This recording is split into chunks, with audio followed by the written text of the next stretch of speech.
शनिवार की रात कानपुर और उन्नाव के बीच एक दर्दनाक हादसे में 27 लोगों की मौत हो गई। श्रद्धालुओं से भरी ट्रैक्टर ट्रॉली गड्ढे की वजह से बेकाबू होकर तालाब में जा गिरी। मरने वालों में कई महिलाएं और बच्चे शामिल थे। ट्रॉली में सवार 50 से ज्यादा लोगों को संभलने का मौका तक नहीं मिल पाया।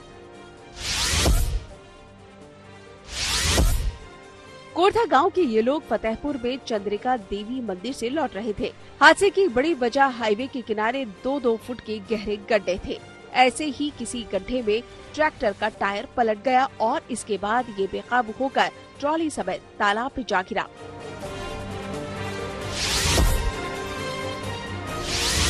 वहीं पर पुलिस की गाड़ी गश्त कर रही थी और वहाँ वो खड़े होकर देखती रही, कोई मदद नहीं की। तो जैसे एक लड़की कूद गई गाड़ी से, उसने हमें फोन किया।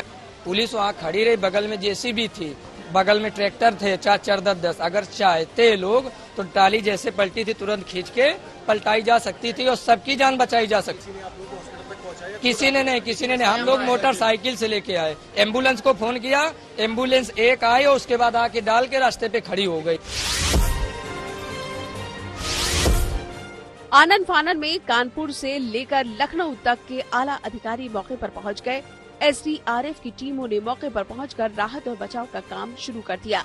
तालाब काफी गहरा था। कई घंटों तक यहां डूबे लोगों की तलाश की जाती रही। राष्ट्रपति और पीएम ने भी हादसे पर दुख जताया है।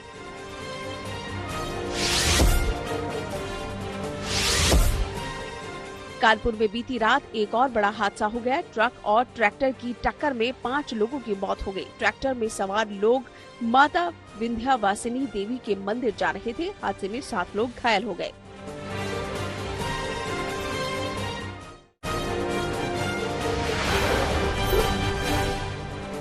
कांग्रेस अध्यक्ष पद को लेकर मल्लिकार्जुन खड़गे और शशि थरूर के बीच मुकाबला होगा। कांग्रेस प्रमुख के चुनाव में केवल ये 2 ही उम्मीदवार होंगे। केन त्रिपाठी का नामांकन रद्द हो गया है। कांग्रेस अध्यक्ष पद के लिए 17 अक्टूबर को मतदान होगा और 19 अक्टूबर को मतों की गिनती के बाद उसी दिन नतीजे घोषित किए जाएंगे। कांग्रेस के केंद्रीय चुनाव प्राधिकरण के अध्यक्ष मधुसूदन मिस्त्री ने कहा कि कांग्रेस के 2 उम्मीदवार अध्यक्ष पद के लिए चुनाव में खड़े होंगे। 8 अक्टूबर तक नाम वापस लिया जा सकता है।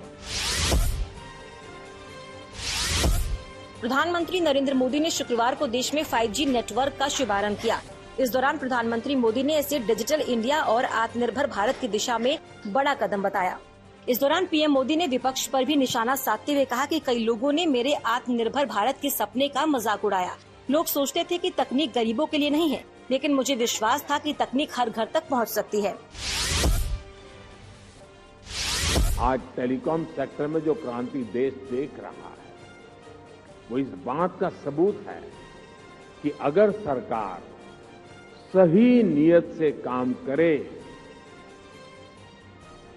तो नागरिकों की नियत बदलने में देर नहीं लगती है।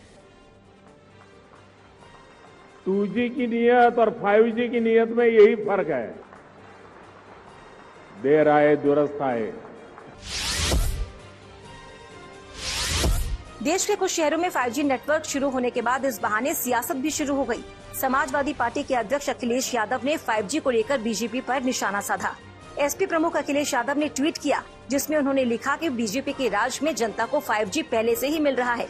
5G का मतलब गरीबी, घोटाला, घपला, घालमेल, गोरखधंधा। कांग्रेस ने यूपी की नई टीम का ऐलान कर दिया। बुंदेलखंड से आने वाले नेता बृजलाल खाबरी को प्रदेश अध्यक्ष बनाया गया। दलित समाज से आने वाले खाबरी जालौन करोठा से सांसद भी रह चुके हैं। इसके अलावा उन्होंने राज्यसभा सदस्य की जिम्मेदारी भी निभाई है। खाबरी को संगठन का पुराना अनुभव है। वो इससे पहले बीएसपी में रह चुके हैं। यूपी कांग्रेस ने प्रदेश अध्यक्ष के साथ 6 प्रांतीय अध्यक्ष भी घोषित किए। इनमें नसीमुद्दीन सिद्दीकी, अजय राय, नकुल दुबे, वीरेंद्र चौधरी, योगेश दीक्षित, अनिल यादव का नाम शामिल है।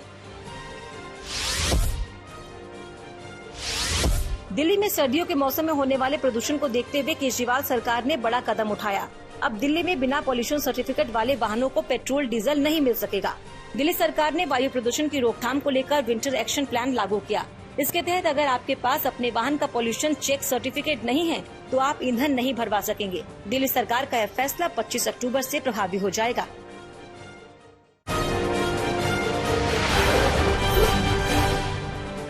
राजस्थान में अशोक गहलोत की कुर्सी पर संकट अभी टला नहीं है। आलाकमान ने 30 सितंबर के बाद सीएम को लेकर फैसला करने का संकेत दिया था, लेकिन अब तक कोई फैसला हो नहीं सका। उधर गहलोत गुट के विधायकों ने कहा कि जब तक दिल्ली से अशोक गहलोत के मुख्यमंत्री पद पर रहने का ऐलान नहीं होगा, तब तक इस्तीफा वापस नहीं लेंगे। राजस्थान में सियासी खींचतान के बीच मुख्यमंत्री अशोक गहलोत ने अपने पद पर बने रहने का संकेत दे दिया है। अशोक गहलोत ने लोगों से सीधे बजट सुझाव उन्हें भेजने के लिए कहा। अशोक गहलोत ने कहा कि युवाओं, छात्रों और आम जनता से अपील है कि वो अपने सुझाव सीधे उन्हें भेजे ताकि सरकार बेहतर योजनाएं ला सके। ये पूछे जाने पर कि क्या वो राजस्थान का अगला बजट पेश करेंगे, इस पर अशोक गहलोत ने लोगों से सुझाव भेजने की बात कही। बीजेपी बार प्रयास करती है कि सरकार किस प्रकार से 5 साल पूरे नहीं करे। जो उन्होंने करना था हाउस ट्रेडिंग, वो पूरी कोशिश कर ली। तो हमारे बंदे इतने मजबूत है, उसके बावजूद भी वो हिले नहीं।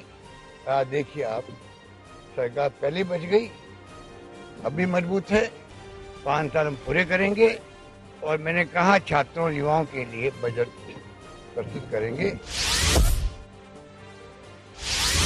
जयपुर में 2 लड़कियों पर एसिड अटैक का मामला सामने आया। 2 किलोमीटर की दूरी पर दोनों लड़कियों पर एसिड से हमला किया गया। दोनों लड़कियों को अस्पताल में भर्ती कराया गया। घटना के बाद पुलिस सीसीटीवी फुटेज की मदद से आरोपियों की तलाश में जुटी है। इस बीच एसिड अटैक की वारदात को लेकर बीजेपी ने गहलोत सरकार पर हमला बोला। बीजेपी प्रवक्ता शहजाद पुनेवाला ने कहा कि गहलोत राज में महिलाएं बिल्कुल भी सुरक्षित नहीं। राजस्थान के अलवर में नाबालिग से गैंगरेप का मामला सामने आया। आरोपियों ने 16 साल की लड़की से गैंगरेप कर अश्लील वीडियो बना लिया। फिर वीडियो को सोशल मीडिया पर वायरल करने की धमकी देकर रंगदारी भी वसूल ली गई। पुलिस को दी गई शिकायत में पीड़ित ने बताया कि उसे ब्लैकमेल कर आरोपियों ने 50,000 रुपए की वसूली की।